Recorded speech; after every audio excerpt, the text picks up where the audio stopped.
Hello and welcome once again to the course Life of Christ. Now we're in class 12 and there are three parts to this class. We want to discuss the idea of Jesus as a Jewish rabbi, and by understanding how rabbis functioned and how they taught, what kinds of teaching they employed, we can understand more about Jesus and his disciples and what that relationship must have been like. So in the first part here, in part A, we want to talk about the Oriental mindset. And of course, specifically, we're talking about the Hebrews or the Jews, but there are some aspects of this that apply to other countries or regions of the Middle East or the Far East. So for example, we could start off by talking about the differences in how Western people and Eastern people might understand religion. For a Western person, religion can consist of information. It's just a set of facts or a list, and if you accept and agree with and memorize the propositions, then that becomes a part of your religion. But if you think about it, the downside of that is that the devil also has a lot of information and knows a lot of Bible text and understands it maybe better than we do, and yet you would not obviously call the devil a committed follower, a religious being as such. For an Eastern person, religion is life. It really has more to do with who you are and not so much just the propositions or the facts that you believe. A Westerner, for example, wants to know the meaning of life, how to understand it, again, more intellectually perhaps. And an Easterner wants to know the purpose of life. What do I do with the information that I have? How does it change my life? Now, for a Jew, then, knowledge about God would be very useful if they spent their lives studying the law, but it also has a worship aspect. And so if the heart is involved, then in a sense, even study can become worship to God. And if the heart is not involved, if it's disconnected, then it's just education, which is useful, but not quite as useful as a worshipful kind of studying or education. The Jews would say that if you capture the heart, then you're going to get the head along with it. But if you capture the head, you may or may not capture the heart. And so the Jew would want to capture the heart first and then the head, the whole being. Now, think about different ways that we might answer questions. And this is just an example, one of many. If I ask you to finish this sentence, God is what? We might say God is love, God is powerful, God is just, God is merciful, and many of us would fill that blank with maybe 50 or 100 adjectives because there are many different facets of God, and that would all be correct. That would be right. You could find biblical examples of every one of those qualities, and you'd be perfectly right. So it's not wrong to think that way. It's just different from how a Jew might think about that. The Jews tend to think more in symbols or images. And so, for example, if you looked at Mark 24:24a, Jesus is speaking and he says, consider carefully what you hear. And then it goes on to describe the rest of it. But this idea of consider carefully, if you look at that in the original language, it actually says, look at what you hear, which is a little odd because you think, how can you look at something that you're hearing? It can't be. But if you think or if you hear in images, then that's possible. And so the translation actually is pretty good in the NIV here. Consider carefully. That's the idea that's behind it. This image that's in your head, kind of examine it, consider it carefully, and then try to act based on that. So again, this whole idea of working in symbols or in images is hugely important to an Oriental mindset. Now let's give some examples of this so we can see what it looks like in practice. If I ask you the question, for example, where does juvenile delinquency come from? You might give me a variety of answers. You might want to pause the video if you're with somebody and just define that briefly. And you might say something like from parents, or from family, the background of the person has a lot to do with that. And again, that would be a correct answer. That gives you some good information to begin to understand the concept. There was one example of a Jew who asked that question to a Westerner, and the Westerner answered something like I've just said. And then the Jew said, now ask me the same question. He says, okay, well, where do you think juvenile delinquency comes from? And the Jew responded, if the father eats raw onions and the mother chews garlic, don't expect the children's breath to taste good.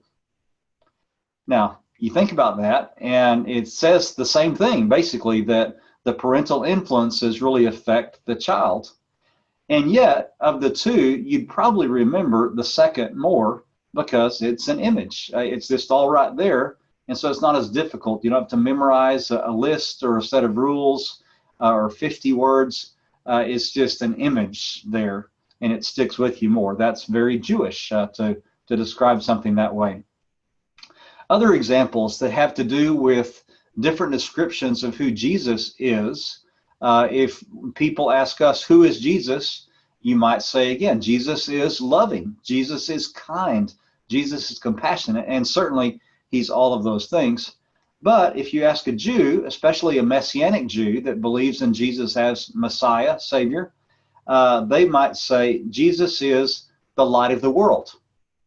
And so again, you think of the images that are associated with light of the world, and a whole flock of ideas come to mind, and most of them are visual.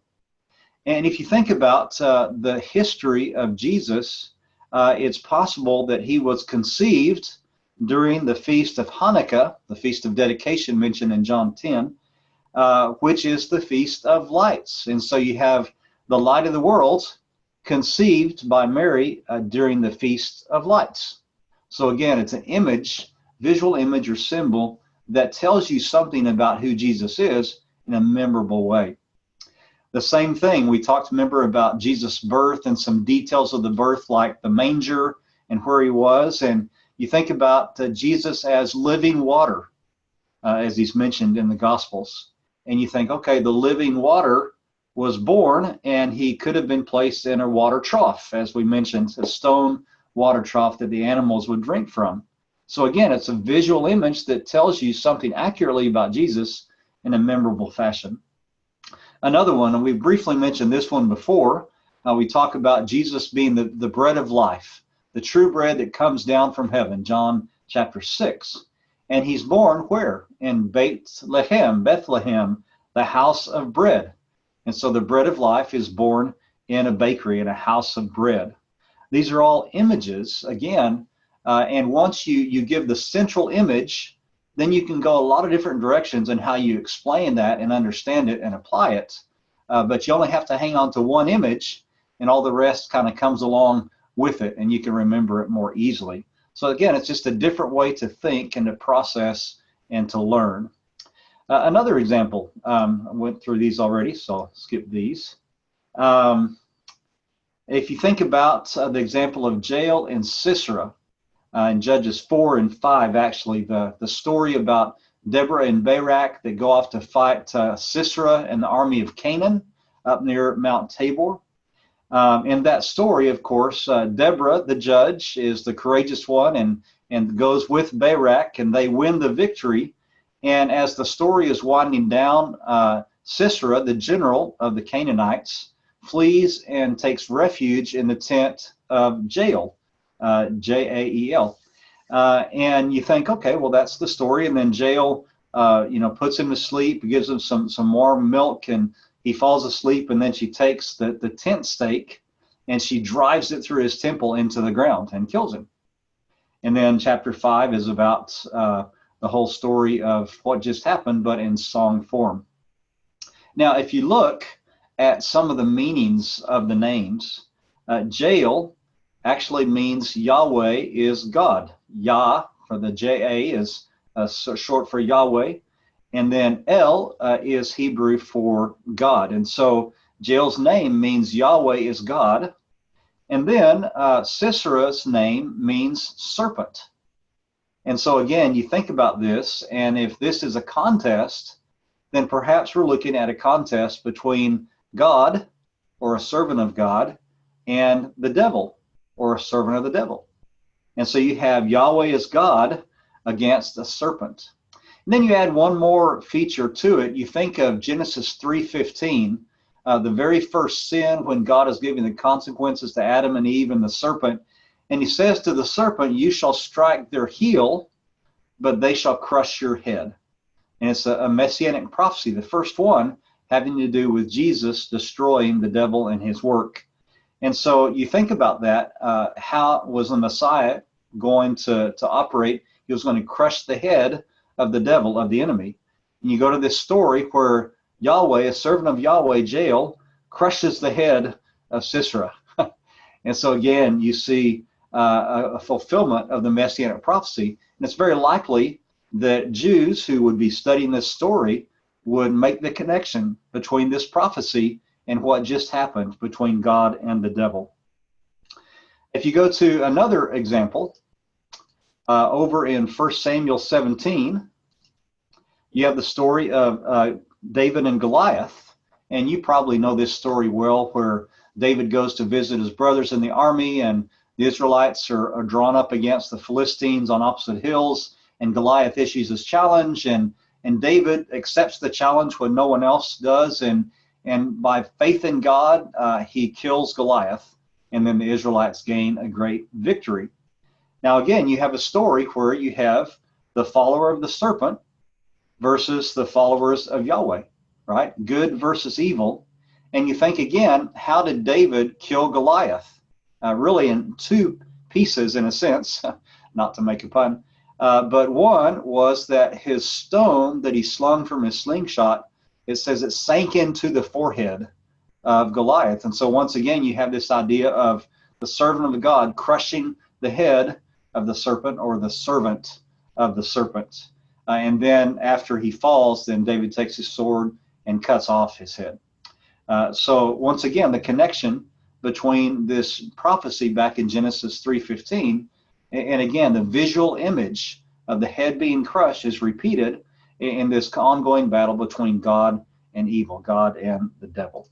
So just some different ideas to get us thinking, perhaps in other ways, about how we might understand these stories differently than the Jews. It's just a way that we can be more open and ask, well, how might a Jew read this story? Often they'll read many parts of it the same way as we do, but then other times they'll have layers behind and under the story that we've never thought of. And so it's really intriguing to get those. Now, as we close this first part, I want to recommend to you a couple of resources, and I've mentioned briefly one of these before, the translation of the Bible by David Stern, made by the Jewish Publication Society, JPS, and also the commentary that accompanies it. I found that to be useful to try to get more of the Jewish background and how Jews might understand certain passages, whereas maybe a commentary written by a Westerner wouldn't understand or wouldn't seek those other layers of meaning. So I recommend that commentary to you as something that's interesting to have at hand when you work through the Gospels and you read a story. Then go ahead and read the commentary on that story, and I think you'll find that often there will be new information provided from this Jewish perspective. So that's something about the Oriental mindset of how rabbis operated and how Jewish people would understand the text. The next part, then, we'll talk about Jewish rabbis, who they were, what kinds of rabbis they were, and more about how they functioned. So we'll see you next time.